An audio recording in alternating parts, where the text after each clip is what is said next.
ভাষার বিভিন্ন কালারে বিভিন্ন সাইজের, কেউ আপনার চেয়ে লম্বা, কেউ আপনার চেয়ে বেটে, কেউ আপনার চেয়ে সুন্দর, কেউ আপনার চেয়ে কুঞ্চিত, কেউ কালো, কেউ লাল, কেউ সাদা, কেউ হলুদ, কেউ আপনার চেয়ে বেশি সভ্য, কেউ আপনার চেয়ে অসভ্য। এসব মানুষের সঙ্গে আপনি আমাকে হজ আদায় করতে গিয়ে অবশ্যই আপনি আমাকে অধিক সতর্ক থাকতে হবে। আপনার আমাকে অবশ্যই ঢাল ব্যবহার করতে হবে। আপনার আমার পাথেয়ও লাগবে, এবং হজের জন্য আমরা অনেক পাথেয় সংগ্রহ করছি, ঠিক কিনা? আমরা একটা ব্যাগ গুজাচ্ছি, এটা তো পাথেয়, টাকা গুছিয়েছি, এটা একটা পাথেয়। তো এই যে পাথেয় সংগ্রহ করছি, আল্লাহ তাআলাও পাথেয় সংগ্রহ করার জন্য বলেছেন, এবং তিনি একটি পাথেয়কে অধিক প্রায়োরিটি দিয়েছেন। সেটা শুনবেন তো? শুনে সেই পাথেয়টা নেবেন তো ব্যাগের মধ্যে? নেবেন? আল্লাহ তাআলা বলছেন ওয়াতাযাওয়াদু, আর তোমরা পাথেয় সংগ্রহ করো। ফাইন্না খায়রাজ যাদি আত-তাকওয়া, সর্বশ্রেষ্ঠ পাথেয় হচ্ছে তাকওয়া। সর্বশ্রেষ্ঠ পাথেয়ের নাম কি? তাকওয়া। তাকওয়া কি জিনিস? দেখা যায়? ছোঁয়া যায়? এটা হচ্ছে অন্তরের মধ্যে থাকা একটি গুণাবলী। অন্তরের মধ্যে থাকা একটি গুণাবলী। রাসূল সাল্লাল্লাহু আলাইহি ওয়াসাল্লাম সাহাবীদেরকে একদিন বলেছেন, আত-তাকওয়া হা হুনা, আত-তাকওয়া হা হুনা, আত-তাকওয়া হা হুনা। তাকওয়া থাকে এখানে, তাকওয়া থাকে এখানে, তাকওয়া থাকে এখানে। অন্তরের ভিতরে একটি সিফত, একটি গুণাবলী, যেই গুণাবলীর কারণে মানুষ আল্লাহর আদেশ পালন করে আর নিষেধ থেকে বিরত থাকে। আদেশগুলো পালন করে, নিষেধ থেকে বিরত থাকে। যেই গুণাবলী মানুষকে তার সৃষ্টিকর্তার আদেশ পালন করায় আর নিষেধ থেকে বিরত রাখে, তার নাম তাকওয়া। তাকওয়ার অনেকে অনেক ধরনের ব্যাখ্যা দিয়েছেন। অনেকগুলো ব্যাখ্যা আমরা ইনশাল্লাহ লম্বা ব্যাখ্যা আবার লম্বা দিনে শুনবো, মক্কা মদিনায় গিয়ে শুনবো। একটি ব্যাখ্যা আজকে কমপক্ষে বলেনি, যেটি বলা হয়েছে, একজন মানুষ যদি বৃষ্টির দিনে পিচ্ছিল পথে কর্দমাক্ত রাস্তায় পথ চলে, আর সেটা যদি হয় বন জঙ্গল, তাহলে সেখানে কিভাবে চলবে? বলছে খুব সদর্পণে, মানে খুব কি থাকবে, সতর্ক থাকবে। তার কাপড় চোপড়গুলো যাতে যেই জঙ্গলের ভিতর দিয়ে যাচ্ছে কাটার সঙ্গে লেগে না যায়, পাটা এত সন্তর্পণে ফেলবে যেন পিছলে না পড়ে। আবার উপর থেকে কোনো ডালপালা ভেঙে পড়েছে, তার সঙ্গে মাথা যেন বাড়ি না লাগে। মাথাকে ঠিক রাখবে, শরীরকে ঠিক রাখবে, পাকে ঠিক রাখবে। এই যে সতর্কতামূলক একটা চলতেছে, একজন মুমিন দুনিয়াতে চলতে গিয়ে এরকম সতর্কতা অবলম্বন করার নাম তাকওয়া। আলী রাদিয়াল্লাহু তাআলা আনহুর একটি বিখ্যাত তাকওয়া কেন্দ্রিক উনি সংজ্ঞা দিয়েছেন, এটি আমরা লম্বা আলোচনা আরেকদিন করব। এই দুইটি সংজ্ঞা আমরা মনে রাখি, এবং এখান থেকে আমাদের হজ সফরে আমাদের যেসব সামগ্রী নিয়েছি তার সঙ্গে তাকওয়াকে নিয়ে যাব। পারবো তো ইনশাল্লাহ? পারবো তো ইনশাল্লাহ? তাকওয়া নিব, তার সাথে নিব সবর। তার সাথে কি নিব? সবর। সবর কেন নিতে হবে? কারণ রাসূল সাল্লাল্লাহু আলাইহি ওয়াসাল্লাম দোয়া শিখিয়েছেন, হজ কেন্দ্রিক একটি দোয়া, যে যখন তোমরা হজের নিয়ত করে ফেললা, এরপরে আল্লাহর কাছে হজ যেন তিনি কবুল করেন এবং সহজ করেন, এই জন্য দোয়া করো। ফায়াসসিরহু লি ওয়া তাকাব্বালহু মিন্নি, ফায়াসসিরহু লি, এই হজটাকে আমার জন্য সহজ করে দেন। তাহলে বোঝা গেল হজের কাজের মধ্যে কিছু কঠিনতা আছে। আর তাকাব্বালহু মিন্নি মানে এটি কবুল করে নেন। কারণ আমরা এমন ভাবে করছি, আল্লাহ যদি কবুল না করে আপনার আমার করাটা তো ব্যর্থ, তাই না? তাহলে দুটি দোয়া রাসূল করতে বলেছেন, যে হে আল্লাহ, সহজ করো, কবুল করো, সহজ করো, কবুল করো। তাহলে বোঝা গেল কিছু কঠিনতা তো আমরা এখানে পাবোই। আল্লাহ তাআলা সারা জীবনের সমস্ত গুনাহ মাফ করে দিবেন, ঠিক কিনা? হজের ব্যাপারে কি বলেছে? মান হাজ্জা, যে ব্যক্তি হজ আদায় করলো, ফালাম ইয়ারফাস, এই হজের মধ্যে কোনো ফাসিকি কাজ করলো না, ওয়ালাম ইয়াফসুক, ফাসিকি কাজ, কোনো অশ্লীলতা বেহায়াপনা করলো না, মিথ্যা কথা বললো না, মারামারি করলো না, ঝগড়াঝাটি করলো না, এইরকম একটি হজ করলো। যে ব্যক্তি হজ করলো যার মধ্যে কি ছিল না? ঝগড়াঝাটি ছিল না, মারামারি ছিল না, রাগারাগি ছিল না, অন্যকে কষ্ট দেওয়া ছিল না, এরকম একটি হজ যদি কেউ করে, কারাজা, সে যেন ফিরে আসবে ইয়াউমিন ওয়ালাদাতহু উম্মুহু, তার মা তাকে যেদিন জন্ম দিয়েছিল ওই দিনের ন্যায় সে ফিরে আসবে। সুবহানাল্লাহ। মা যেদিন জন্ম দেয় ওই দিন কোনো গুনাহ থাকে? হজ করে ফিরে আসলে মানুষের কোনো গুনাহ থাকে না। তাহলে জীবনে গুনাহ হয়েছে কি হয় নাই? আমাদের হয়েছে। তাহলে মাপ লাগবে তো? তাহলে এত বড় কিছু মাফ করে নিয়ে আসবো, আল্লাহ একটু পরীক্ষা না করেই মাফ করে দেবেন, কিছু কঠিন কাজের মধ্যে না ফেলেই মাফ করে দেবেন। এই যে বিশেষ ক্যাডার কয়েকজন আমাদের সামনে বসে আছে, কত রকম কঠিন পরীক্ষা দিয়ে তাদের পার হতে হয়েছে। সরকার কি একটু না কঠিনতা দিয়েই কি তাদেরকে বিশেষ দিয়ে দিয়েছে? একটু কঠিন পরীক্ষা নিয়েছে। তো আল্লাহ তাআলা আপনার আমার হজের কিছু পরীক্ষা অবশ্যই নেবেন, কোনো না কোনোভাবে আপনি আমাকে কষ্ট দেবেনই দেবেনই। তাহলে এই জন্য দোয়া করতে হবে, আল্লাহ আমার জন্য কি করো, সহজ করো এবং কবুল করো। তাহলে এই যে সহজ করবে, সহজ করার জন্য যে দুইটি জিনিস লাগবে, তার একটির নাম তাকওয়া আর একটির নাম সবর। একটির নাম তাকওয়া আরেকটির নাম সবর। দুইটি অ্যান্টিবায়োটিক। এই দুইটি অ্যান্টিবায়োটিক যদি আপনার সঙ্গে থাকে, এই দুইটি পাথেয় যদি আপনার সঙ্গে থাকে, এই দুইটি পাথেয় দিয়ে হজকে কবুলও করাতে পারবেন, সহজও করাতে পারবেন। তো থাকবে তো ইনশাল্লাহ আমাদের পাথের মধ্যে। আপনাদেরকে আমাদের বিপ্লব ভাই লিস্ট দিয়ে দিয়েছে, এর মধ্যে অনেক কিছু লিখে দিয়েছে।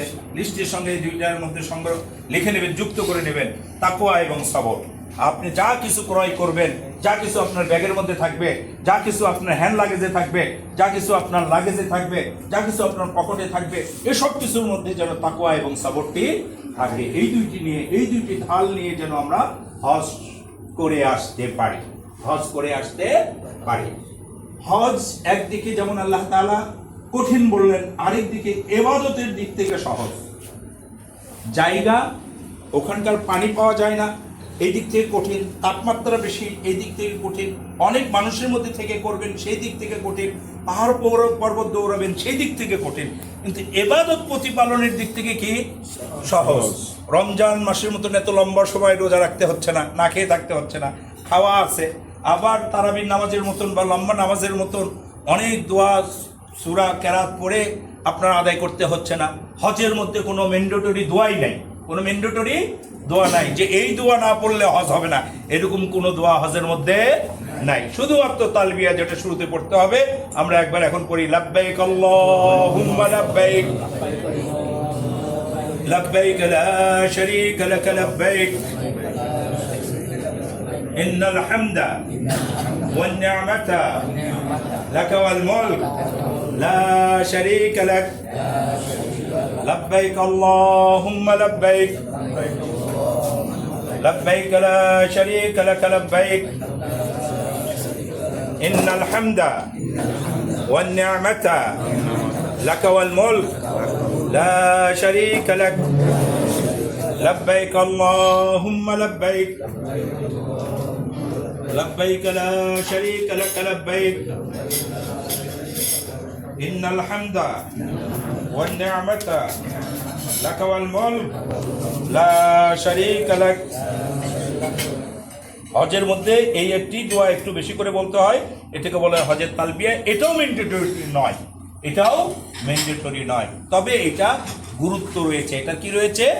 গুরুত্ব রয়েছে। এই তালবিয়া কেন? ইহরাম করার আগে আল্লাহ তাআলা আপনাকে বলে নিচ্ছেন এবং আল্লাহর ঘর দেখার আগ পর্যন্ত আপনাকে বারবার বলার জন্য বলতেছেন।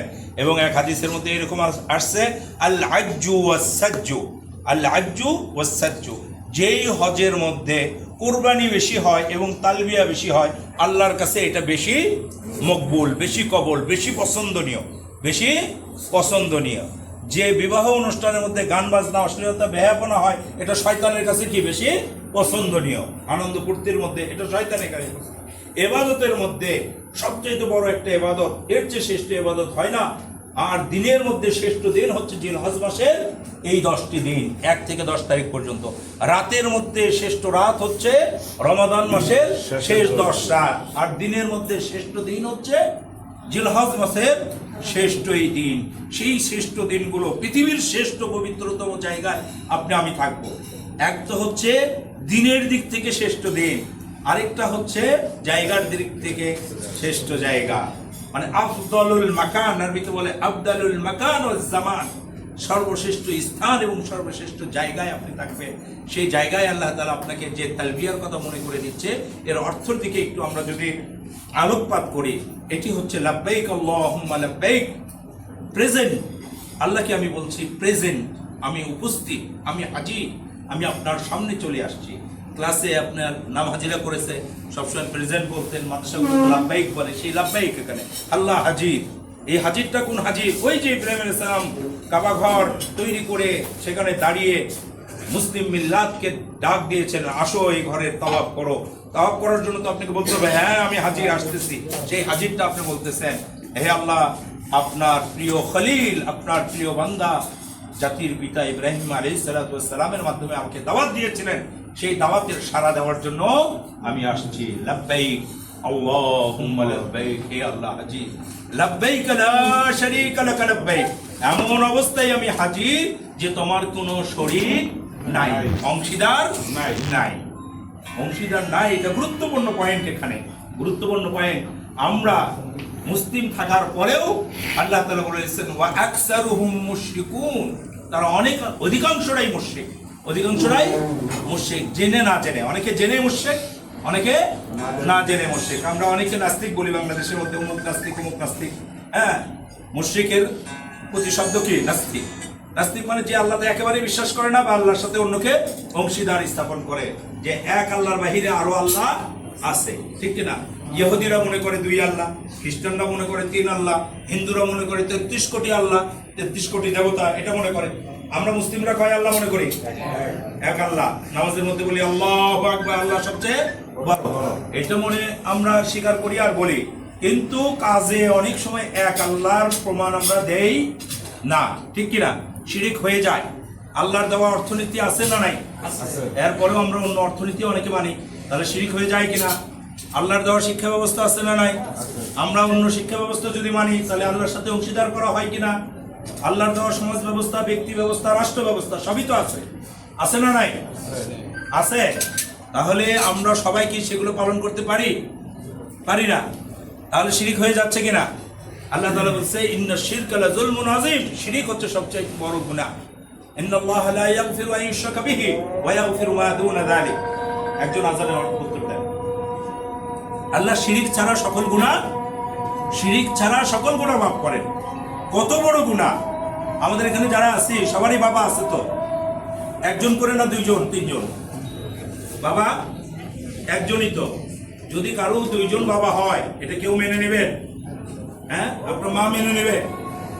আপনি আপনার যে বাবাকে বাবা বলেন, পাশের বাড়ি আরেকজনকেও বাবা বলেন, এটা আপনার মা মানবে? আপনার সমাজ মানবে? আপনার রাষ্ট্র মানবে? এইটুকু না মানলে আল্লাহর সাথে আরেকজন আল্লাহ যদি মেনে নেন, যিনি আপনাকে তৈরি করেছে, যার কাছ থেকে এসেছেন, যার কাছে যাবেন, তাহলে তিনি কি মেনে নেবেন? তিনি সবচেয়ে বেশি রাগ করেন, এই জন্য এটিকে বড় গুনাহ বলা হয়েছে। তো এই শিরক আমরা ইচ্ছায় অনিচ্ছায় করে ফেলেছি। অনেক সময় রাষ্ট্রের কারণে, অনেক সময় সমাজের কারণে, অনেক সময় আপনার জ্ঞান না থাকার কারণে, মূর্খতার কারণে অনেক সময় করেছি। সেই সব কিছু ঝেড়ে ফেলে এখন আল্লাহর কাছে যাচ্ছি। আল্লাহ যা করছি করছি, রাষ্ট্রের কারণে করছি, সমাজের কারণে করছি, জেনে করছি না জেনে করছি, তোমার কোনো শরীর নাই, তোমার কোনো কি নাই, সেইভাবে তোমার কাছে আসতেছি। এটা আপনার উপলব্ধি করতে হবে, হৃদয়ঙ্গম করতে হবে। এই ছাড়া যদি হজ করতে যান, তাহলে সেই হজ আপনার জন্য কবুল হজ হবে না। বিষয়টা বুঝতে পেরেছেন? তাহলে আমরা শিরিক ছাড়া উপস্থিত হতে পারবো তো ইনশাআল্লাহ? যতবার তালবিয়া করবো, ততবার হৃদয়ঙ্গম করবো লব্বাইক আল্লাহুম্মা লব্বাইক, উপস্থিত আল্লাহ উপস্থিত, লব্বাইক লা শারীকা লাক লব্বাইক, এমন অবস্থায় উপস্থিত যে তোমার কোনো শরীক নাই। ইন্নাল হামদা, নিশ্চয়ই সকল প্রশংসা, ওয়া নিয়ামাতা, সকল নিয়ামত, লাকা, তোমার। সমস্ত প্রশংসা কার? আল্লাহ। সমস্ত নিয়ামত কার? আল্লাহ। এই দুনিয়াতে যত নিয়ামত আছে কার? ধান থেকে, একটা ধান থেকে আবার ধানের গাছ তৈরি করে চাউল করে আপনার আমার কাছে পৌঁছে দেন কে? আল্লাহ। বাতাস পৌঁছে দেন কে? আলো পৌঁছে দেন কে? আপনি আমাকে রক্তের পিণ্ড থেকে তৈরি করেছেন কে? সমস্ত নিয়ামত কার? আমরা অনেক সময় ভুলে যাই, মুক্তমুখের নিয়ামত আমরা গ্রহণ করি। এই জন্য ওখানে আল্লাহ তাআলা বলে দিচ্ছেন সমস্ত প্রশংসা আল্লাহর, সমস্ত নিয়ামত আল্লাহর। পাশাপাশি আরেকটা বস্তু ওয়াল মুলক, রাষ্ট্র কার? রাষ্ট্র কার? রাষ্ট্রের মালিক কে? জনগণ। জনগণই সকল ক্ষমতার উৎস, আমরা বলে থাকি না? বলি তো, বলানো হয়, দেখানো হয়, বলা হয়, হয় কি হয় না? এটা বলা যাবে না। আল্লাহই সকল ক্ষমতার উৎস। আল্লাহ যাকে চান রাষ্ট্র ক্ষমতা দেন, যার থেকে চান রাষ্ট্র ক্ষমতা নিয়ে দেন। তুতিল মুলকা মান তাশা, আল্লাহ তাআলা নিজেই বলছেন, আল্লাহ যাকে চান রাষ্ট্র ক্ষমতা দেন। তুতিল মুলকা মান তাশা ওয়া তানজিউল মুলকা মিম্মান তাশা, আর যার কাছ থেকে চান রাষ্ট্র ক্ষমতা কেড়ে নেন। ওয়া তুইজ্জু মান তাশা, যাকে চান সম্মানিত করেন। ওয়া তুযিল্লু মান তাশা, যাকে চান অপমানিত করেন। বিয়াদিহিল খায়র, তার কাছে সকল কল্যাণ আছে। আমরা ইনশাল্লাহ এইসব বিষয়ে আরো বিশদ আলোচনা ওখানে গিয়ে শুনবো। শিরিক মুক্ত দেশে গিয়ে আরো শুনবো, যেখানে শিরিক মুক্ত করেছেন কিয়ামত পর্যন্ত, যেখানে আর শিরিক হবে না, সেই জায়গায় গিয়ে আমরা আমাদের ঈমানকে শিরিক মুক্ত করে নিয়ে আসবো। এবং তালবিয়া দেওয়ার সময় এই কথা বলবো যে সমস্ত প্রশংসা তোমার, সমস্ত নিয়ামত তোমার, সব রাষ্ট্রের মালিকও তুমি, লাকা ওয়াল মুলক।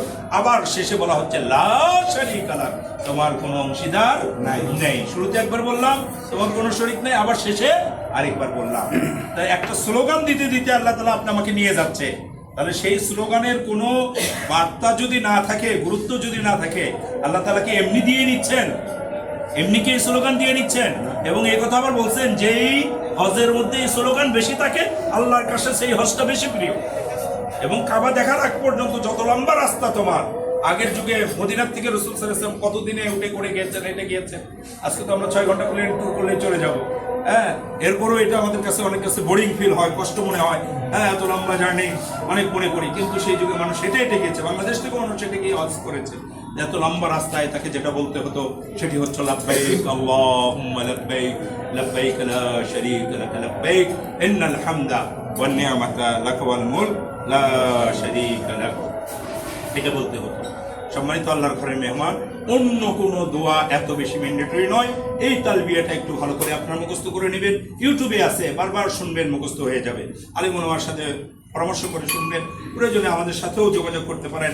এখন তো অসংখ্য মাধ্যম আছে, যে সমস্ত মাধ্যম থেকে বিশুদ্ধভাবে তালবিয়াটা শেখা যায়, আপনারা শিখে নেবেন।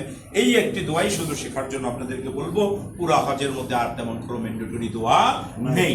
আমরা যে জায়গায় যাচ্ছি এটা দোয়া কবুলের স্থান, দোয়া কবুলের জায়গা। বাইতুল্লাহ ঘুরতেছেন, দোয়া কবুলের জায়গা। সাফা পাহাড় দৌড়াচ্ছেন, দোয়া কবুলের জায়গা। মিনায় যাবেন, দোয়া কবুলের জায়গা। আরাফায় যাবেন, দোয়া কবুলের জায়গা। আরাফাকে নিয়ে তো বলা হয়েছে এমন যে আরাফাত দোয়া কবুল হয় না, এরকম যদি কেউ মনে করে তার ইমানই নেই, তার ইমানই নেই। তাহলে সেই আরাফায় আপনি আমি যাব, যেখানে আপনার আমার আদি পিতা মাতা আদম আলাইহিস সালাম, হাওয়া আলাইহিস সালাম একত্রিত হয়েছিলেন। নানার বাড়ি দাদার বাড়ি তো অনেক যাই, তো আসল নানার বাড়ি দাদার বাড়ি তো একটু যাইতে হবে, ঠিক কিনা? অবশ্যই যাব, সেইভাবে হৃদয়ঙ্গম করব।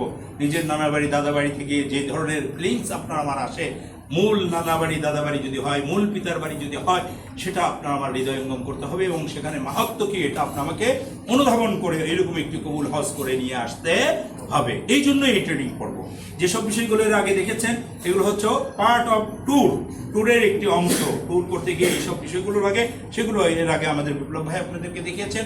আমি যে অংশটা আপনাদের সামনে আলোচনায় তুলে ধরছি সেগুলো হচ্ছে ইবাদতের অংশ। আপনারা আমার ইবাদতটা কিভাবে সহি করে নিয়ে আসবো। আমাদের মূল লক্ষ্য উদ্দেশ্য আইয়া হজ্জাল হাজ্জি হাজ্জান সাহিহা, একজন হাজি যেন সহি হজ করে আসতে পারে, এটাই লক্ষ্য উদ্দেশ্য।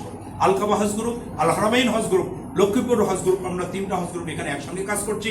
আমাদের মূল টার্গেট এখানে যারাই আমাদের সঙ্গে আছেন সবারই আলাদা আলাদা ব্যবসা আছে, চাকরি আছে, যে যার জায়গা থেকে আয় করে। হজ থেকে আয় করার উদ্দেশ্য নয়, মূল উদ্দেশ্য হাজি যেন সহি হজ করে আসে, হাজি যেন সহি হজ করে। আমাদের দেশ থেকে লক্ষাধিক হাজি যায়, ছাগলের 3য় বাচ্চার মতন যায় আর 4র্থ বাচ্চার মতন চলে আসে। সহি হজ করে আসার যেসব গুণাবলী দরকার, এই যে শিরকের আলোচনা করলাম, যে তালবিয়ার আলোচনা করলাম, যে তাকওয়ার কথা বললাম, যে সাবরের কথা বললাম, হজের নামের কথা বললাম, এগুলো অনেকের মধ্যেই আপনি পাবেন না, অনেকের মধ্যেই পাবেন না। শুধু মনে করে যে আল্লাহর ঘর থেকে আসলেই মনে হয় আল্লাহ তাআলা গুনাহ মাফ করে দিল, আর হজরে আসওয়াদ চুমা দিলাম মানে গুনাহ মাফ হয়ে গেল। হজরে আসওয়াদের কোনো ক্ষমতা নাই। ওমর রাদিয়াল্লাহু আনহু এই পাথরকে হাতে নিয়েছেন আর বলেছে, এই পাথর তোর কি ক্ষমতা যে তুই আমার গুনাহ মাফ করবি? গুনাহ তো মাফ করেন আল্লাহ, রাসূল চুমা দিয়েছিল তাই চুমা দিলাম, রাসূল চুমা দিয়েছিল তাই চুমা দিলাম। এখন তো অনেক মানুষ ভিড়ভাট্টা থাকে, ওখানে মারামারি করতে হয়। এখন গুনাহ মাফ করতে যায়, যে গুনাহ করবেন ওটা কই থেকে মাফ করে নেবেন বলেন? ওটা কই থেকে? ছেলে মেয়ে একসঙ্গে ওখানে সবাই মারামারি ধাক্কাধাক্কি করে। অতএব ওখানে ধাক্কাধাক্কি করার প্রয়োজন নাই। রাসূল 3 তরিকায় ওটাকে স্পর্শ করেছেন। ঠোঁট দিয়ে চুমা দিয়েছেন, হাত দ্বারা ইশারা করেছেন, লাঠি দ্বারাও ইশারা করেছেন। ঠোঁট দিয়ে চুমা দেওয়ার আমরা হয়তো সময় পেতে পারি, যেহেতু আমরা সেকেন্ড ডে যাচ্ছি, ওই সময় ফাঁকা থাকবে, আমরা পেতে পারি। কিন্তু যখন ভিড় থাকবে বা আমাদের হজের পিরিয়ড যেটা, যখন 30 লক্ষ হাজি চলে আসবে, তখন আমরা ওর কাছেও যাব না, ওইভাবে চুমা দিতে যাব না। তখন যে পরিমাণ মানুষ ভিড় আছে, যেই লাইনে আমি আছি, সেখান থেকে হাত দিয়ে হাত ইশারা করলেই আপনার আমার গুনাহ মাফ হয়ে যাবে। চুমা দিতে হবে নট নেসেসারি। এটা শয়তান আরো উদ্বুদ্ধ করায় হ্যাঁ, আপনি যে গুনাহ মাফ করে নেওয়ার জন্য টিকিটের বুকিং দিছেন, ও আপনাকে গুনাহ যেন মাফ করাইতে না পারেন এই জন্য আরেকটা টিকিটের বুকিং দিয়ে রাখছে। আপনার প্লেনের টিকিটের সাথে আরো প্লেনের টিকিট করা হয়ে গিয়েছে, সে আপনার সাথে 40 দিন ওখানে অবস্থান করবে। আপনি গুনাহ মাফ করে নিতে গেছেন, আর ও আবার আপনাকে গুনাহগার বানানোর জন্য গিয়েছে। এই জন্য এই যে ওই হাদিসটা আসছে যে হজ করলো, ঝগড়াঝাটি করলো না, আর মারামারি করলো না। প্রথম ধাক্কায় আপনার মনে হবে যে এবাদতে গিয়েও কি মানুষ ঝগড়াঝাটি মারামারি করবে, এটা মনে হবে না আপনার? আমারও মনে হয়েছে। আমি যখন ছাত্র, অনেক ছোট মানুষ, যখন প্রথম হজের এই অধ্যায় পড়ি, আমার উস্তাদ আমাকে পড়াচ্ছেন এই হাদিস, ওই দিন শুনেই মনে হলো এত বড় ইবাদত, আল্লাহর ঘরে যে এত বড় ইবাদত করতে গিয়েও কি মানুষ মারামারি করবে, ঝগড়াঝাটি করবে। নিজের প্রথম হজ যেবার করলাম, সেইবার নিজ চোখে দেখলাম যে হ্যাঁ, মানুষ এখানে এসেও ঝগড়াঝাটি করে, এখানে এসেও মারামারি করে। এমনকি মিনার মাঠ, ময়দান, সেখানেও হাজী সাহেবকে দেখেছি এহরামের কাপড় কোমরে বেঁধে মারামারি লেগে গেছে, হজ লাগে আরেকবার করবো, তারপরও মুআল্লিমের 14 গোষ্ঠী উদ্ধার করে ছাড়বো। এরকমও হাজী আছে, ঠিক আছে।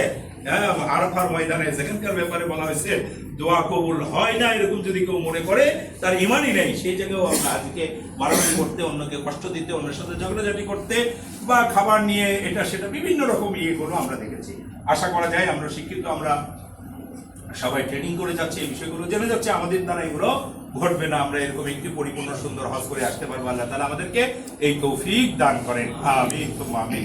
সম্মানিত আল্লাহর ঘরের মেহমানগণ, আমরা এই আলোচনা করছি, এই বইগুলো আপনার কাছে আসছে, আবার আমরা শীট দিয়েছি, আবার আমরা হজ যখন প্রতিপালন করব, প্রতিদিন আমরা এই বিষয়গুলো নিয়ে আলোচনা করব। আজকে যে কাজ করতে যাব, আগামী দিনই আলোচনা হবে। আগামী দিনই কি হবে? আলোচনা হবে। অর্থাৎ আমরা 8 তারিখে যখন মূল হজে যাব, 7 তারিখে 8 তারিখে কাজ নিয়ে আলোচনা করব, 8 তারিখে 9 তারিখে কাজ নিয়ে আলোচনা করব, 9 তারিখে 10 তারিখের কাজ নিয়ে, তখন আরো বেশি মনে থাকবে। এখন একবার শুনছেন, আবার বই পড়ছেন, ওই সময় তখন কমন করবে। ওই সময় কি করবে? কমন করবে। পরীক্ষা দিতে যাওয়ার আগে একবারও বই পুস্তক দেখেননি যে কি কমন করবে। এখন ট্রেনিং করলেন, শীট দেখলেন, বই পড়লেন, তাহলে ওখানে গিয়ে কমন করবে ইনশাআল্লাহ। আপনারা বই পড়বেন, শীট পড়বেন, আলোচনা শুনলেন, ইউটিউবে প্রয়োজনে দেখবেন, তাহলে ওখানে গিয়ে আরো সহজ হবে এবং সাবলীল হবে। অনেক হাজিকে দেখেছি হজ করে বলতেছে হজ যে এত সহজ এটা তো জানলেই না, হুজুররা তো আমাদেরকে বহুত কিছু বলছে, এই কঠিন হবে, সেই কঠিন হবে, হ্যাঁ এরকমও বলেছে। মানে আবার এরকম লোকও দেখেছি, হ্যাঁ বলেছে হজ যে এত কঠিন, জানলে হজেই আসতাম না, জানলে হজেই আসতাম না। দেখেন একই রকম, একই টিমের হাজি, দুই ধরনের। আল্লাহ তাআলা কারোর জন্য সহজ করে দেন, কারোর জন্য কঠিন করে দেন। আল্লাহ তাআলা আমাদের সবার জন্য সহজ করে দেন। আমিন। সম্মানিত আল্লাহর ঘরের মেহমানগণ, আমরা তো হজ করার জন্য বাংলাদেশ থেকে রওনা করবো ইনশাল্লাহ। 19 তারিখে আমরা রওনা করবো ইনশাল্লাহ। আমরা প্রথমেই গিয়ে কি করব? ওমরা করব। প্রথমে গিয়ে কি করব? ওমরা করব। রাসূল সাল্লাল্লাহু আলাইহি ওয়াসাল্লাম তার হজের আগে 4 বার ওমরা করেছিলেন। হজ জীবনে একবারই করেছেন, সেটাকে বিদায়ী হজ বলা হয়। সেটাকে কি বলা হয়? বিদায়ী হজ। আর 4 বার ওমরা করেছিলেন। তো আমাদের মধ্যে অনেকে আগে হয়তো ওমরা করে থাকবেন, যারা করেননি তারাও প্রথমে হজের আগে একটি ওমরা করার সুযোগ হচ্ছে। ওমরার মধ্যে 2টি ফরজ কাজ। কয়টি ফরজ কাজ? 2টি। আর 2টি ওয়াজিব কাজ। 2 ফরজ আর 2 ওয়াজিব আদায় করার নাম হচ্ছে ওমরা। 2 ফরজ আর 2 ওয়াজিব। একটি ফরজ হচ্ছে নিয়ত করা, ওমরার নিয়ত করা, নিয়ত করে ইহরামের কাপড় পরিধান করা। ওমরার নিয়ত করে ইহরামের কাপড় পরিধান করা। পুরুষদের জন্য নির্দিষ্ট 2টি, একটি চাদর আর একটি লুঙ্গি। মহিলাদের জন্য যে কোনো ড্রেস হতে পারে, ঠিক আছে। পুরুষের জন্য মাথা খোলা রাখতে হবে, টুপি পরা যাবে না। পা খোলা রাখতে হবে, ঢেকে রাখা যাবে না। মহিলারা পা ঢেকে রাখতে পারবে, কিন্তু মুখ খোলা রাখতে হবে। যারা এখন নিকাব করেছেন, মুখটা একটু ঢেকে রেখেছেন, হজের সময় মুখটা পরিপূর্ণভাবে খোলা রাখতে হবে। হজ এবং উমরার সময় যে আল্লাহ তাআলা অন্য সময় ঢেকে রাখতে বলেছেন, সেই আল্লাহই বলেছেন যে হজ এবং উমরার সময় এটা খোলা রাখতে হবে। যে আল্লাহ পুরুষের সাথে কোনো ইবাদত করার অনুমতি দেননি, সেই আল্লাহ উমরা এবং হজ একসঙ্গে, পুরুষ আর মহিলা একসঙ্গেই তাওয়াফ করবেন। ওখানেই আপনার ইমানের পরীক্ষা আল্লাহ তাআলা দেখে নিতে চান, এই জন্য এই সুযোগ করে দিয়েছেন। তাহলে আমরা উমরার মধ্যে কয়টি ফরজ পেলাম? কয়টি? 1 নম্বরে কি? নিয়ত করে ইহরামের কাপড় পরিধান করা, ঠিক আছে। নিয়তের মধ্যে আপনি বাংলাতেই নিয়ত করবেন যে হে আল্লাহ, আমি উমরার নিয়ত করলাম যা হজ দ্বারা পরিপূর্ণ করব।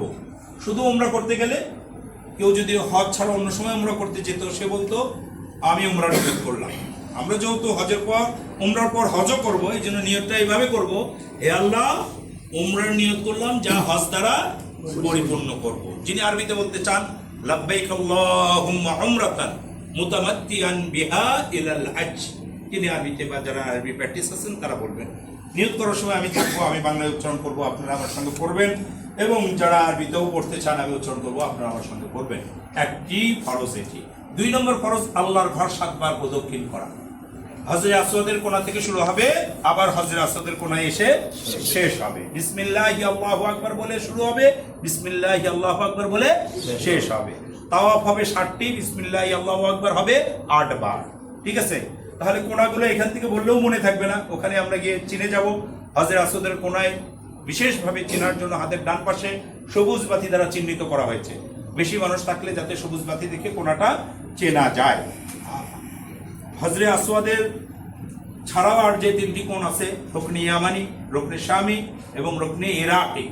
ইরাক দেশের দিকে এই জন্য রুকনে ইরাকি, শাম দেশে রুকনে শামি, ইয়ামেন দেশে রুকনে ইয়ামানি। এই জন্য এই 4টি কোণের 4 নাম করা হয়েছে। ঠিক আছে? তাহলে শুরু করবো কোথায় থেকে?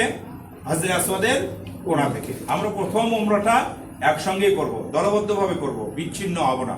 এবং প্রথমবার উমরা করতে গিয়ে আমরা যেই লেভেলে পাবো, হঠাৎ 3 কাতার পরে আমরা জায়গা পেলাম, এই কাতারেই থাকবো, ভেঙ্গে দ্বিতীয় কাতার প্রথম কাতারে যাওয়ার চেষ্টা করব না, অথবা পঞ্চম ষষ্ঠ কাতারে যাওয়ার চেষ্টা করব না, তাহলেই কিন্তু হারিয়ে যাব। হারিয়ে গেলে আপনার ইবাদতও নষ্ট হবে, মুআল্লিমদের কষ্ট হবে, পুরা টিমের কষ্ট হবে।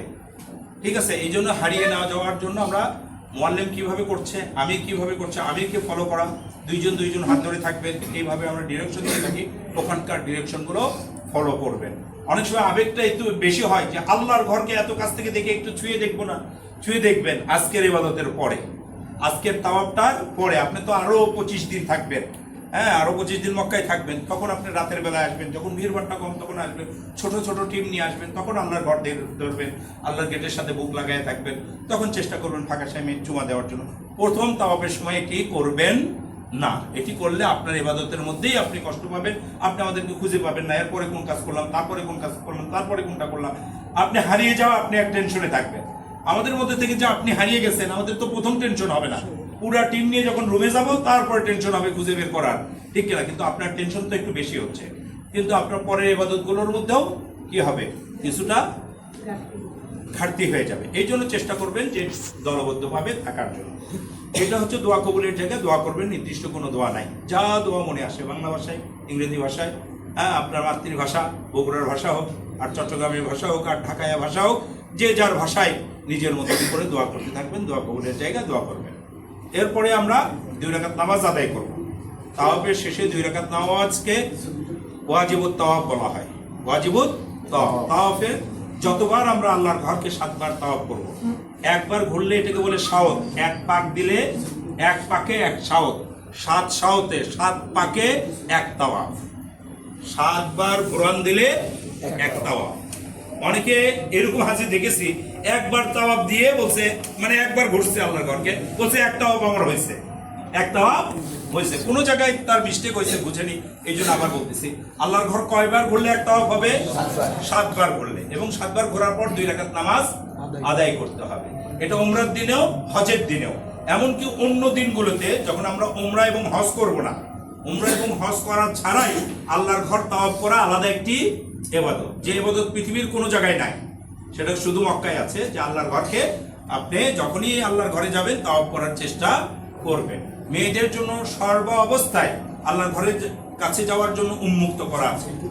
ছেলেদের জন্য প্রথমবার এবং হজের দিন নিচের তালায়, পরের দিনগুলোতে 2য় তালা, 3য় তালা, 4র্থ তালা। তো মেয়েরা প্রতিদিনই আপনার নিচে যা তাওয়াফ করতে পারবেন, 20-25 মিনিট লাগে। ছেলেদের উপরে করতে 1 ঘন্টার মতো লাগে। তো দৈনিক একটা করে যেন তাওয়াফ হয়, এটা আপনার করতে হবে। ওখানে গিয়ে আমরা হাজি সাহেব, কিছু হাজি সাহেবকে দেখি মার্কেটিং এর ব্যস্ত থাকে, কিছু হাজি সাহেব আছে গল্পের মধ্যে ব্যস্ত থাকে, কিছু হাজি সাহেব আছে ঘুমানোর মধ্যে ব্যস্ত থাকে। এত টাকা খরচ করে ওখানে গেছি ঘুমের মধ্যে থাকার জন্য? আমার সময়ের সঠিক ব্যবহার করব, সর্বোচ্চ ব্যবহার করব। আল্লাহর ঘরের দিকে তাকিয়ে থাকলেও সওয়াব, আল্লাহর ঘরের দিকে তাকিয়ে থাকলেও সওয়াব। কুরআন তেলাওয়াত করেন, নামাজ আদায় করেন। ওখানে নামাজ তো 1 লক্ষ রাকাতের সওয়াব। বাংলাদেশে আপনি 2 রাকাত নামাজ আদায় করলেন, 2 রাকাতের সওয়াব, কিন্তু ওখানে 2 রাকাত নিয়ত করলেন, 2 লক্ষ পেয়ে গেলেন। তাহলে আমরা আমাদের যে ফাঁকা সময়গুলো আছে, তাওয়াফ করে অথবা নামাজ পড়ে আমরা সেই সময়গুলো পার করবো ইনশাআল্লাহ। এছাড়াও অন্য যে ইবাদতগুলো আছে, কোরআন তেলাওয়াত করা, জিকির করা, ইস্তিগফার করা, দান খায়রাত করা। দান খায়রাত করবো ইনশাল্লাহ, যত পারি মেহমানদারি করব। সবাই তো আল্লাহর মেহমান, তাই না? আপনি পাকিস্তানি এক ভাইকে খাওয়াইতে এই দেশে চাইলেই পারবেন, ইন্ডিয়ান এক ভাইকে পারবেন, আমেরিকান এক ভাইকে পারবেন, চীনের এক ভাইকে পারবেন। ওখানে দেখবেন চীনের ভাইরা আসতেছে, তো আপনি একটু খেজুর কিনে তাদেরকে আপ্যায়ন করালেন, বিস্কুট কিনে একটু আপ্যায়ন করেন, মেহমানদারি করালেন, আল্লাহর মেহমান মনে করে মেহমানদারি করালেন। অন্যরাও করায়, ওখানে দেখবেন যে একে অপরকে বিভিন্নভাবে মেহমানদারি করায়, বিভিন্ন খাবার বিতরণ হচ্ছে, পানি বিতরণ করতেছে, আইসক্রিম বিতরণ করতেছে, বিস্কিট বিতরণ করতেছে, হ্যাঁ, প্যাকেট খাবার বিতরণ করতেছে। তো শুধু আমরা নিব না, নিজেরাও কিছু দিব, শ্রেষ্ঠ জায়গায় দেওয়ার দ্বারা যেন বেশি থেকে বেশি সওয়াব আমরা পেয়ে যাই। সম্মানিত হাজিরিন, উমরার কথা বলছিলাম। উমরার প্রথম ফরজ কি বললাম? নিয়ত করা। দ্বিতীয় ফরজ কি বললাম? আল্লাহর ঘর তাওয়াফ করা। 2 ফরজ আমাদের আদায় হয়ে গেল। 2 রাকাত নামাজ আদায় করে আমরা সাফা মারওয়া পাহাড়ের দিকে যাব। সাফা মারওয়া পাহাড়ে যাওয়ার জন্য 2টি রাস্তা আছে। নিচতলা থেকে যখন যাওয়া হয় 2টি রাস্তা আছে। প্রথমে তাওয়াফ শেষ হলেই মাকামে ইব্রাহিমের আগেই ডান পাশে যে রাস্তা, এই রাস্তায় আমরা যাব না। এই রাস্তা গেলে 3 তলা 4 তলায় উঠে দেয়, যেটা একটু কষ্টকরও হয় এবং মানে অনেক ঘুরে ঘুরে যেতে হয়। আমরা 2 নম্বর রাস্তাকে অবলম্বন করব। 2 নম্বর রাস্তা অবলম্বন করলে প্রথম যেই লেভেল, যেটা প্রথম যে লেভেল, পাহাড়ের যে লেভেল, যদিও এখন পাহাড় নাই, কেটে ফেলা হয়েছে, টাইলস লাগানো হয়েছে, আলো লাগানো হয়েছে, এসি লাগানো হয়েছে। এই কথা মনে করার দরকার নেই যে আমরা পাহাড়েই দৌড়াচ্ছি। এখন কিন্তু আর পাহাড় নাই, আমরা টাইলসের উপর গিয়ে দৌড়াবো। পাহাড়ের একটু স্মৃতি রেখে দিয়েছে 2 পাশে, সাফার পাশে একটু রেখেছে, মারোয়ার পাশে একটু রেখে দিয়েছে। আমরা এখানে যাব, সাফা মারোয়া পাহাড় 7 বার প্রদক্ষিণ করতে হবে। কয়বার? 7 বার। মনে করুন ওই পাশে সাফা পাহাড়, সাফা থেকে আমরা মারোয়ায় আসবো 1, মারোয়া থেকে সাফাই গেলে 2। অনেকে সাফা থেকে মারোয়ায় এসে সাফাই যে মনে করে 1, অনেকে এটা মনে করে। ঠিক আছে, না জানার কারণে, মূর্খতার কারণে। আসলে সাফা থেকে মারোয়ায় আসলে 1, মারোয়া থেকে সাফাই গেলে 2, আবার আসলে 3, গেলাম 4, আসলাম 5, গেলাম 6, আসলাম 7। তাহলে শুরু হবে কোথায়? সাফাই, শেষ হবে কোথায়? মারোয়ায়। শুরু হবে কোথায়? সাফাই, শেষ হবে মারোয়ায়। সাফাই প্রথম উঠেই কিবলামুখী হয়ে দোয়া করতে হয়। কিবলামুখী হয়ে দোয়া করতে হয়। দোয়া দিয়ে শুরু করলেন, আবার দোয়া দিয়ে শেষ হবে। মারোয়ায় এসে আরেকবার দোয়া হবে। মারোয়ায় এসে অনেকে আবার ওই তাওয়াফের মতন 2 রাকাত নামাজ পড়তে চায়। এখানে কোনো নামাজ নাই। অন্য দেশের অনেককে দেখবেন নামাজ পড়তেছে, ও জানে না, ট্রেনিং করেনি, বই পড়েনি, নামাজ পড়তেছে, মনে করছে এখানেও নামাজ আছে, বা সে তার নকল নামাজ পড়তে পারে, কিন্তু সাইর শেষে কোনো নামাজ নাই। সাইর শেষে দোয়া আছে। সাইর শেষে কি? দোয়া আছে। তাওয়াফের সময় আমরা কেউ যদি বিচ্ছিন্ন হয়ে যায় বা হারিয়ে যায়, সবুজ বাতির নিচে দাঁড়িয়ে থাকবো। আমাদের যে কোনো প্রতিনিধি আপনাকে সবুজ বাতির নিচ থেকে পিক করবে বা নিয়ে আসবে। আর সাফা মারোয়া করার সময় যদি হারিয়ে যায়, মারোয়া পাহাড় যেখানে শেষ হচ্ছে সেই জায়গায় আমরা কি করব? ওয়েট করব। ঠিক আছে তো ইনশাল্লাহ? যদি বিচ্ছিন্ন হয়ে যায়, কারণ একসঙ্গে যে টিম যাচ্ছি, এখানে বয়স্ক মানুষ আছে, অসুস্থ মানুষ আছে, ইয়াং মানুষ আছে। ইয়াং মানুষের কারণে অনেক সময় বয়স্ক মানুষরা পিছিয়ে পড়তে পারে, মহিলারা পিছিয়ে পড়তে পারে। এবং সাফা মারোয়ায় একটা দূরত্ব তৈরি হয় কি, যে যেখানে সবুজ বাতির চিহ্ন দেওয়া আছে, অর্থাৎ পাহাড়ের ঢালুটা যেখানে শেষ হয়েছে, ওই জায়গাতে পুরুষদের দৌড়াতে হয়, মহিলারা দৌড়াবে না, পুরুষরা দৌড়াবে। সকল মহিলার পক্ষ থেকে হাজরা আলাইহিস সালাম দৌড়াইয়া দিয়েছেন। কিয়ামত পর্যন্ত সব মহিলার পক্ষে শিশুর জন্য পানির পাওয়ার জন্য এক পাহাড় থেকে আরেক পাহাড়ে তিনি দৌড়িয়েছেন।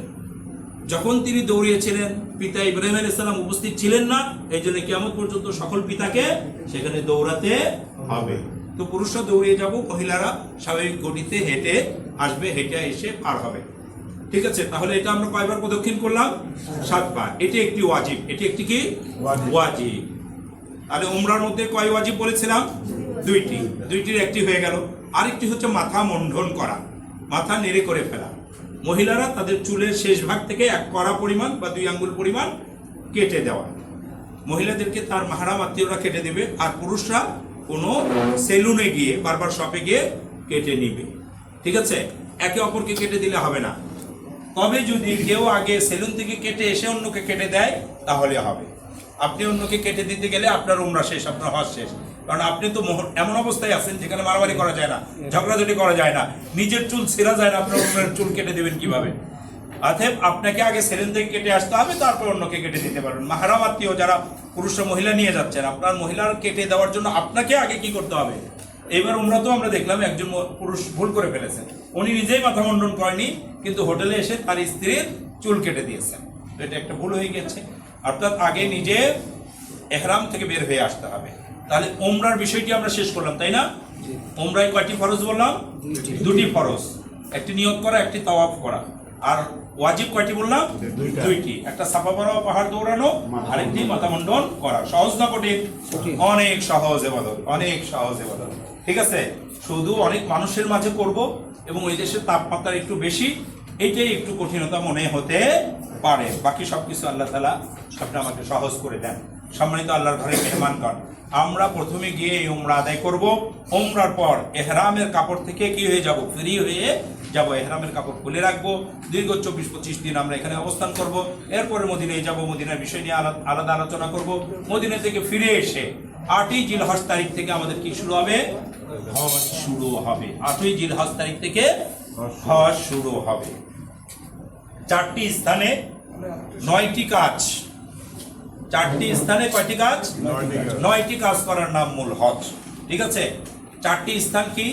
মক্কা, মিনা, আরাফা, মুজদালিফা। 4 স্থানে 5 দিনে 9টি কাজ, 3টি ফরজ, 6টি ওয়াজিব।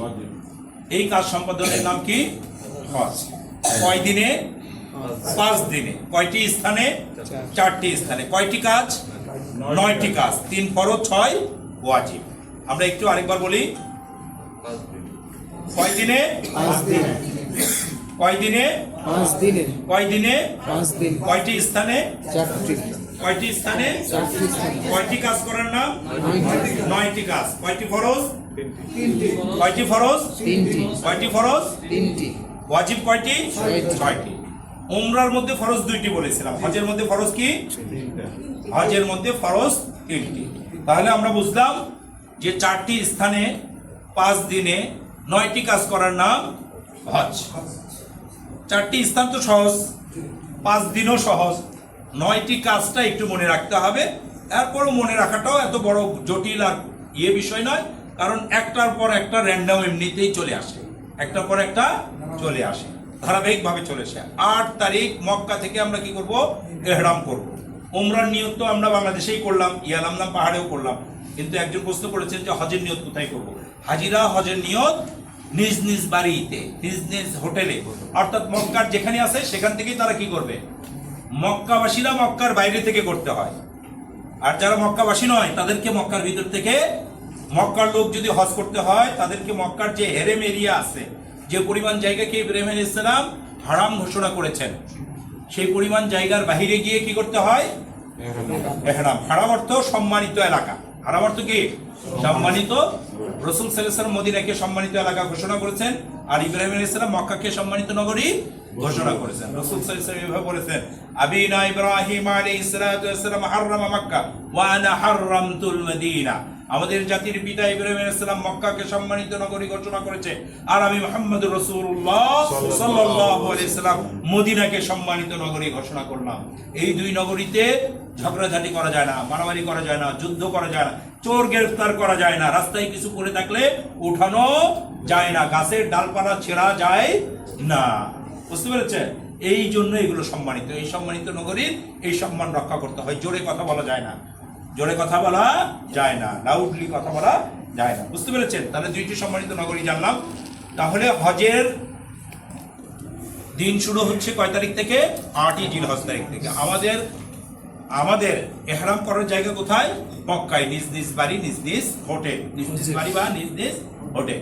আমরা 7 তারিখ দিবাগত রাত, অনেকে ওখানে যে ফেতনা করে 7 তারিখে আমাদের হজে নিয়ে যাচ্ছেন, চাঁদ উঠলে 8 তারিখ হয়ে যায়। চাঁদ উঠলে কি 8 তারিখ হয়ে যায়। 7 তারিখ দিবাগত রাত মানে 8 তারিখ। 7 তারিখ দিবাগত রাতে আমাদেরকে মক্কা থেকে কোথায় নিয়ে যাওয়া হবে? মিনায়। মক্কা 4টি জায়গা বলেছিলাম, তার মক্কায় তো আমরা থাকবোই। মিনাতে যাব 2 নম্বর জায়গা। মিনাতে যাব কয় তারিখে? 8 তারিখে। 8 তারিখে আমাদেরকে মিনায় নিয়ে যাওয়া হবে, গাড়িতে করে নিয়ে যাওয়া হবে, অথবা আমরা মদিনা থেকে ফিরে আসা হজ জোনের পাশে যে বাড়িতে থাকবো ওই বাড়ি থেকে হেঁটে যাওয়ার পথেই, গাড়িতে না গেলেও হেঁটেই আমরা যেতে পারবো। গাড়িতে যাই আর হেঁটে যাই। আপনাদেরকে দেখানো হচ্ছে মিনার সেই তাঁবু। মিনার তাঁবুতে প্রত্যেকের জন্য এই ছোট ছোট জায়গা দেওয়া হবে। হ্যাঁ, এই মিনার তাঁবুগুলো, এই তাঁবুগুলো তৈরি করা হয়েছে চীনের কাপড় দ্বারা। এই কাপড়গুলো ওয়াটার প্রুফ এবং ফায়ার প্রুফ, আগুনও লাগবে না, পানিতেও ভিজবে না। 100 বছরের ওয়ারেন্টি দিয়েছে এই কাপড়গুলো। এই কাপড় দিয়ে তৈরি করা তাঁবুতে, এক এক তাঁবুতে 35 জন করে থাকবো। প্রত্যেকে এই যে পাশাপাশি ছোট ছোট বেড বিছানো হয়েছে, এই বেডে থাকবেন। মহিলারা মহিলাদের তাঁবুতে, পুরুষরা পুরুষের তাঁবুতে। এখানে আপনার বেডরুমের মতন বেড দেওয়া সম্ভব নয়। অল্প মানুষকে অল্প জায়গায় জায়গা দিতে, বেশি মানুষকে অল্প জায়গায় জায়গা দিতে, এরকম করে জায়গা দিতে হচ্ছে। মিনার বাহিরে অনেক জায়গা আছে, সেখানে থাকলে আপনার মিনার হক আদায় হবে না। এই জন্য মিনার মধ্যে ছোট জায়গায় থেকেই আপনাকে হজ আদায় করতে হবে। মানসিক প্রস্তুতি এখন দেখে গেলেন, ওখানে যে মনে হবে না বা বলবেন না আমাকে এত ছোট জায়গা দিলেন কেন, হ্যাঁ টাকা তো 6 লাখই দিয়েছি, জায়গা এত ছোট কেন। তো প্রত্যেক মানুষই এরকম ছোট জায়গায় থাকবে। এখানে আমাদেরকে পুরা 8 তারিখটা থাকতে হবে। 8 তারিখের যে নামাজগুলো আছে, 8 তারিখের নামাজগুলো এখানে আদায় করা আমাদের মূল ইবাদত। এবং এটা যেহেতু দোয়া কবুলের জায়গা, এখানে দোয়া কবুল করো, দোয়া কবুল হয়। এবং আল্লাহ তাআলা বলেছেন যে এখানে বেশি বেশি জিকির করো, ওয়াজকুরুল্লাহ, আর তোমরা আল্লাহর জিকির করো। যিকরিকুম আবাকুম আও আশাদ্দা যিকরা, তোমাদের বাপ দাদাদের গল্প করতে যেমন ভালো লাগে, মজা লাগে, যে আমার বাবা বাঘ মারছে, দাদা হাতি মারছে, মেয়ে ডাক্তার, ছেলে ইঞ্জিনিয়ার, এই গল্প করতে ভালো লাগে না? তো বলছে এর চাইতে আমার গল্প করো যেন তোমার ভালো লাগে মিনাতে। তুমি আমার গল্প করো, আল্লাহ আমাকে তৈরি করেছেন, আল্লাহ আমাকে বড় করেছেন, আল্লাহ আমাকে হজে নিয়ে এসেছেন, আল্লাহর প্রশংসা এখানে করো। এবং সুবহানাল্লাহ, আলহামদুলিল্লাহ সহ যে জিকিরগুলো জানা আছে এগুলো মিনার মাঠে করো। মিনার মাঠে আমরা একদিন থাকবো। 9 তারিখে আমরা চলে যাব কোথায়? আরাফার ময়দানে। হজের 3 নম্বর স্থানের নাম আরাফা। যে আরাফা আদম আলাইহিস সালাম, হাওয়া আলাইহিস সালাম একত্রিত হয়েছেন, যে আরাফায় কিয়ামত সংগঠিত হবে। আরাফার মাঠকে আল্লাহ তাআলা ছোট করে রেখেছেন, আটার খামিরের মতন করে রেখেছেন। কিয়ামতের দিন আল্লাহ তাআলা এটাকে বিস্তৃত করে দিবেন। পৃথিবীতে আনেওয়ালা সমস্ত মানুষের জায়গা এখানে হবে, সমস্ত মানুষ এখানে একত্রিত হবে। সেই আরাফার ময়দানে আমরা একত্রিত হব। আরাফার হাজিগণ কিয়ামতের দিন একে অপরের পাশাপাশি উঠবে, একে অপর হাজি ভাইকে দেখে কিছুটা প্রশান্তি লাভ করবে। এই জন্য হাজি ভাই আলাদা একটা সম্পর্ক তৈরি হয়, হাজি ভাই হিসেবে আলাদা একটা সম্পর্ক তৈরি হয়। আমরা যেমন জন্মগ্রহণ করার পর থেকে একটা সম্পর্ক, ভাই বোন একটা সম্পর্ক, বিয়ে শাদীর পর একটা সম্পর্ক তৈরি হয়, তেমনি কি হজ করলে একটা সম্পর্ক তৈরি হয়। যাদের সাথে আমরা হজ করলাম তারা আমাদের হাজি ভাই, তাদের সাথে আমরা সদ্ভাব বজায় রাখবো, যোগাযোগ বজায় রাখবো। এখন তো মোবাইলের যুগ, একে অপরের খোঁজখবর রাখা যায়। তারা অসুস্থ হলে দেখতে যাবো, মারা গেলে জানাজায় উপস্থিত হবো, কেননা কিয়ামতের দিন তাদের সঙ্গে একসঙ্গেই হাসরের মাঠে উঠবো। আজকে অনেকেই এখানে উমরা যারা করছেন, এখন এসে দেখা হয়ে একটু মনটা ভালো লাগছে না? হ্যাঁ, যে উমরা দেখলাম আবার এখানে এসে দেখলাম। তো কিয়ামতের দিন যদি একসাথে উঠি একটু ভালো লাগবে। এবং কিয়ামতের যে ভয়াবহ অবস্থা থাকবে, ইয়ানাফসি করবে, সবাই উলঙ্গ থাকবে, কেউ কারোর দিকে তাকানোর সুযোগ থাকবে না। মাথার আধা হাত উপরে সূর্য চলে আসবে, 7টা মুখ দিয়ে তাপ দিতে থাকবে। কি কঠিন অবস্থা! ইয়াউমা ইয়াফিরুল মারউ মিন আখি ওয়া উম্মিহি ওয়া আবি ওয়া সাহিবাতিহি ওয়া বানি। এমন এক কঠিন দিন, মা তার সন্তান থেকে ভেগে যাবে, সন্তান তার বাবা মা থেকে ভেগে যাবে, ভাই তার বোন থেকে, বোন তার ভাই থেকে, স্বামী তার স্ত্রী থেকে, স্ত্রী তার স্বামী থেকে ভেগে যাবে। এমন এক কঠিন দিন। সেই দিন হাজী সাহেবগণ একে অপরের পাশাপাশি উঠে কিছুটা কি করবে? স্বস্তি বোধ করবে। সেই আরাফার ময়দানে থাকবো। এখানকার বিস্তারিত আলোচনা আমরা পুরো আরাফার দিন করব। আরাফার দিন তেমন কোনো কাজ নাই, শুধু ওখানে বসে থাকা, অন্য কোনো ইবাদত নাই। ওখানে আরাফা কেন্দ্রিক আরো আলোচনা আমরা নিয়ে আসবো। আরাফার ময়দান দোয়া কবুলের জায়গা। রাসূল সাল্লাল্লাহু আলাইহি ওয়াসাল্লাম এত বেশি দোয়া করেছিলেন, বিশেষ করে আসর থেকে মাগরিবের পর এই দোয়া, এই সময়টা বেশি গুরুত্বপূর্ণ। এই জন্য আল্লাহ তাআলা জহরের নামাজকে এবং আসরের নামাজকে একত্রিত করে দিয়েছেন, আবার মাগরিবের নামাজকে আর এশার নামাজকে দূরে করে দিয়েছেন, যাতে করে দোয়ার মধ্যে ব্যস্ত থাকতে পারে, দোয়া করার সময় নামাজ কেন্দ্রিক আরেকটা ব্যস্ততা তৈরি না হয়। ধরেন জহরের পর দোয়া করা শুরু করছেন, সামনে যদি একটা টেনশন থাকে যে আসরের নামাজ আসতেছে, তাহলে এই দোয়ার মধ্যে কিছুটা ব্যাঘাত ঘটতে পারে। এই জন্য আসরের নামাজকে আপনাকে জহরের সাথেই পড়াই দিয়েছে। আরাফার দিনে জহরের ওয়াক্তে 1 আযান 2 ইকামত, জহরের 2 রাকাত, আসরের 2 রাকাত নামাজ একসাথে পড়ে ফেলবেন। জহরের আগে খাওয়া শেষ, গোসল শেষ, নামাজ শেষ, মাগরিব পর্যন্ত, এমনকি এশা পর্যন্ত আপনার খালি দোয়া দোয়া আর দোয়া, দোয়া দোয়া দোয়া আর দোয়া। রাসূল সাল্লাল্লাহু আলাইহি ওয়াসাল্লাম হাত উঠিয়েছেন, তার ইহরামের কাপড় কিছুটা পড়ে গিয়েছে। আবু বকর রাদিয়াল্লাহু তাআলা বলেছেন, আমি রাসূল সাল্লাল্লাহু আলাইহি ওয়াসাল্লামের বগলের শুভ্রতা দেখতে পেয়েছি। তাকে জিজ্ঞাসা করেছি, আল্লাহ রাসূল, আল্লাহ কি আপনার আগে পরে সব গুনাহ মাফ করে দেননি? তিনি বলেছেন, আফালা কুন আবদান শাকুরা, আমি কি শুকরিয়া আদায়কারী বান্দা হব না? যিনি আমার আগের পরের গুনাহ মাফ করে দিলেন, তার শুকরিয়া আদায় করব না? শুকরিয়ার জন্য আমি এত কান্নাকাটি করছি, এত দোয়া করছি। আর আপনার আমি আরো কত বেশি কান্না করা উচিত, আরো কত বেশি আমাদের গুনাহ মাফ চাওয়া উচিত। ওই দিন গুনার কথা স্মরণ করে আল্লাহ আল্লাহ অমুক বড় গুনাহ করেছি মাফ করে দাও, অমুক ছোট গুনাহ করে মাফ করে দাও, অমুক গুনাহ ইচ্ছাই করেছি মাফ করে দাও, অমুক গুনাহ রাষ্ট্রের কারণে আর সমাজের কারণে হয়েছে আর বন্ধু বান্ধবীর কারণে হয়েছে, মাফ করে দাও। এইভাবে আমরা এখানে দোয়া করব। আশা করা যায় আল্লাহ তাআলা আরাফার ময়দানে আমাদেরকে মাফ করে দিবেন। আল হাজ্জ ওয়াল আরাফা, হজ হচ্ছে আরাফা, হজ হচ্ছে আরাফা। আরাফার ময়দানে অবস্থান করাটাই মূল হজ। কেউ যদি আরাফার ময়দানে 9 তারিখে অবস্থান না করে তার হজই হবে না, পরের বছর আবার যেতে হবে। 6টি ওয়াজিবের কোনোটা ছাড়া পড়লে কি করতে হয়? দম দিতে হয়।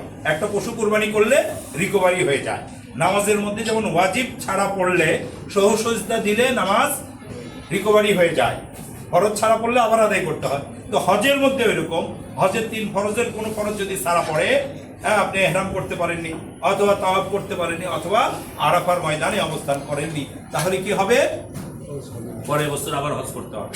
আর যে 6টি কি আছে ওয়াজিব আছে, এগুলো যদি ছাড়া পড়ে একটি এক্সট্রা কোরবানি দিলেই আপনার রিকভারি হয়ে যাবে। সম্মানিত আল্লাহর ঘরে মেহমানগণ, 9 তারিখে কোথায় থাকবো আমরা? আরাফার ময়দানে থাকবো, সারাদিন দোয়ার মধ্যে থাকবো। জ্বরের সময়, জ্বরের আগে খুতবা শোনানো হবে। নিজ নিজ মোবাইল, অ্যান্ড্রয়েড মোবাইল যে নিয়ে যাবেন, তার সাথে আপনি ইয়ারফোনটাও নিয়ে যাবেন। ইয়ারফোনের মাধ্যমে নিজ নিজ মোবাইল থেকে হজের খুতবা শুনতে পারবেন এবং কি বাংলা ভাষায়ও শোনার সুযোগ আছে। বিগত কয়েক বছর যাবৎ পৃথিবীর কয়েকটি ভাষায় 11 থেকে 16টি ভাষায় এটা অনুবাদ করে শোনানো হয়। নিজ নিজ মোবাইল থেকে হজের খুতবা শুনবেন। 30 লক্ষ মানুষকে মসজিদে নিয়ে যাওয়া তো শোনানো সম্ভব নয়। আলাদা আলাদা তাঁবুতে আমরা থাকবো। এই যেই পাহাড়টা এখানে দেখছেন জাবাল রহমত, এই রহমত পাহাড়ের পাশেই রাসূল সাল্লাল্লাহু আলাইহি ওয়াসাল্লাম দাঁড়িয়ে দোয়া করেছিলেন। আমরা এই পাহাড়ের পাশেও হতে পারি, একটু দূরে হতে পারি, বা যেখানে মূল আরাফার ময়দান, সেই ময়দানের মধ্যে আমাদের তাঁবু থাকবে। তাঁবুর মধ্যে আমরা দোয়া করব। তাঁবুগুলো এখন এসি করা হয়েছে, কিছুদিন আগেও তাঁবুতে এসি ছিল না, ঠিক আছে? মানুষ বেশি আরাম প্রিয় হয়ে যাচ্ছে। তাঁবুর মধ্যে অনেকে এসির ভিতর ঘুমিয়ে পড়ে। ঘুমিয়ে না পড়ে আমরা তাঁবুর মধ্যে কিছুক্ষণ থাকলেও আসর থেকে মাগরিব পর্যন্ত কমপক্ষে আমরা বের হয়ে আসবো। এবং এই যে তাঁবুর অবস্থান, আরাফার তাঁবুর অবস্থান দেখেন, এরকম তাঁবু দিয়ে ভিতরে ওই যে পাশে দিয়ে এসি গুলো লাগানো হয়েছে। এখন গরম বেশি হওয়ার কারণে এই তাঁবুগুলো দিয়েছে। এখানে তো আসলে অল্প সময় আমাদের থেকে মাগরিবের সময় চলে যেতে হবে, এই জন্য এখানে জায়গা মিনার থেকেও কম থাকে। মিনার থেকেও আরাফার ময়দানের জায়গা অনেক কম। আরাফার ময়দানের পাশে ওরানা নামক নদী আছে। ওরানা নদীতে কেউ যদি থাকে তার হজ হবে না, মানে আরাফার মূল ময়দানের মধ্যেই থাকতে হবে। এবং মাগরিবের পর আমাদেরকে রওনা করে দিতে হবে। মাগরিবের নামাজ কিন্তু ওই দিন মাগরিবের সময় আল্লাহ রাখেননি, যাতে ওই সময় আপনি পায়ে হেঁটে মুজদালিফায় পৌঁছতে পারেন। রাসূল পায়ে হেঁটে গিয়েছেন। যারা অসুস্থ, যারা মহিলা, যারা বেশি বয়স্ক, তারা গাড়িতে যাবেন, বাকিরা হেঁটে মুজদালিফায় চলে যাবেন। 9 কিলোমিটার রাস্তা হাঁটতে হবে আপনাকে। 9 কিলোমিটার সবাই হেঁটে যাচ্ছে। এবাদতের পরিবেশ, এবাদতের মধ্যেই থাকবেন, হেঁটেই যাবেন। হেঁটে যাওয়াটাই উত্তম। যারা পারবেন না, অসুস্থ মহিলা এবং বেশি বয়স্ক, তারা গাড়িতে যাবেন। এবং ওখানে গিয়ে হেঁটে গেলে ওখানে যেয়ে এশার ওয়াক্তে মাগরিব আর এশা, 1 আযান 2 ইকামত, প্রথমে মাগরিবের 3 রাকাত, এরপরে এশার 2 রাকাত। গাড়িতে গেলে কয়টায় পৌঁছাবে ঠিক নাই। গত বছর আমরা রাত 2টায় পৌঁছেছি, ঠিক আছে? হ্যাঁ, আপনাদের গাড়ি 3টায়, রাতে ওনারা হেঁটে গেছে। তো গাড়ি এত বেশি, 30 লক্ষ মানুষকে নিয়ে গাড়ি রওনা করলে পিঁপড়ার মতন হবে না? লাইনটা একটার পরে একটা গাড়ি লেগে আছে, একটার পরে একটা গাড়ি লেগে আছে, তো খুব কঠিন অবস্থা হয়। তো আমরা হেঁটেই যাব, যাতে করে এশার টাইমের মধ্যে পৌঁছতে পারি। এবং ওখানে মুজদালিফা হচ্ছে, সেখানে তাঁবু নাই। মুজদালিফার মাঠে ছবি আছে, হ্যাঁ, মুজদালিফার মাঠে কোনো কি নাই, তাঁবু নাই। এখানে আদম আলাইহিস সালাম এবং হাওয়া আলাইহিস সালাম তাদের প্রথম রাত্রি যাপন করেছিলেন। প্রথম রাত্রি যাপন তার মানে কি? দুনিয়ার প্রথম রাত্রি যাপন। বাসর রাতও বলতে পারে, হ্যাঁ, বাসর রাতও বলতে পারেন। আপনার ভিড়টা দেখেন, আপনি কি পরিমাণে ভিড়। এই যে 30 লক্ষ মানুষ এই রাস্তাতে রওনা করেছে, মুজদালিফার রাস্তা এটা। আমরা ময়দানে চলে যাব। সেই ময়দানে কোনো কি নাই, তাঁবু নেই, কোনো কিছু বিছানো নাই। এই যে 30-40 দিন আপনি থাকলেন, এসি রুমে থাকলেন, একটা দিন কি এসি থাকতে পারবেন? এই যে দেখেন ময়দান, এই যে ময়দান, এই যে ময়দান, এই যে সবাই পাথর কুড়াচ্ছে। এখান থেকে পাথর কুড়াতে হবে, 70টি পাথর কুড়াতে হবে 3 দিন শয়তানকে পাথর মারার জন্য। এই ময়দানে আমরা চলে আসব। এবং এসি ছাড়াই যে ভালো ঘুম হয়, বিগত 25 দিনের চেয়ে ভালো ঘুম হবে। উত্তপ্ত পাথরের উপর যখন শুবেন, মনে হচ্ছে যে থেরাপি হচ্ছে, শরীরের থেরাপি হচ্ছে। ঘুম কখন চলে আসছে মনে হয় যে এই যে মাত্র শুইলাম আর ফজরের আযান দিয়ে দিচ্ছে, আসলে ওখানে পৌঁছে 1 আযান 2 একামত, মাগরিবের 3 রাকাত, ইশার 2 রাকাত নামাজ পড়বো, বেতের নামাজ পড়বো, এরপর 70টি পাথর কুড়াবো। ওখানে আর্টিফিশিয়াল পাথর ফেলে রাখা হয়। এত বেশি পাথর কই থেকে আনবেন? পাহাড়ের বড় পাথর ভেঙে ভেঙে ছোট বানাতে অনেক সময় লাগবে। এই জন্য সৌদি সরকারের পক্ষ থেকে বিভিন্ন স্পটে পাথর ফেলে রাখা হয় আগে থেকে, সেই জায়গা থেকে পাথর নিতে হবে। ঠিক আছে, অনেকে দেশ থেকে এই জন্য পাথর নিয়ে যায়। একবার এক হাজি, আমার বগুড়ার হাজি, বগুড়ার টকি হাজি, আপনার নাম শুনেছেন, টকি হাজির বোন বাংলাদেশ থেকে পাথর নিয়ে ধুয়ে খুব পাথর টাথর মাখায় নিয়ে গেছে। বলছে দেশ থেকে এত আদর যত্ন করে পাথর আনছে, এটার শয়তানরে মারতে চাই। বলছে না, এই পাথর তো হবে না, মুজদালিফার পাথর নেওয়া লাগছে। খুব নাসরবান্দা, কি করবো এখন? না, এই পাথরে আমি বলছি তাহলে এই পাথর আগে মুজদালিফায় ফেলে দেন, তারপরে ওখান থেকে করে নেন, এরপরে আপনি মারবেন। তো আমরা মুজদালিফা থেকে 70টি পাথর সংগ্রহ করব। ওই দিন ওখানে আমরা ইশার নামাজ এবং মাগরিবের নামাজ একত্রে করব, রাত্রি যাপন আমরা ওখানে করব। আমরা হালকা পাটি বা মাদুর বা চাদর নিয়ে যেতে পারি, যেটা বিছিয়ে দিয়ে আমরা শুবো। হ্যাঁ, আমাদের এজেন্সির অফিসে আছে হালকা মাদুর জাতীয় ইয়ে, অথবা সৌদি আরবে গিয়েও নিতে পারবে। ওটা নিয়ে আমরা থাকবো, 1 রাত্রি আমাদের ওখানে থাকতে হবে। এটা 9 তারিখ দিবাগত রাত, অর্থাৎ 10 তারিখের রাত। পরের দিনকে একটু কিয়ামতের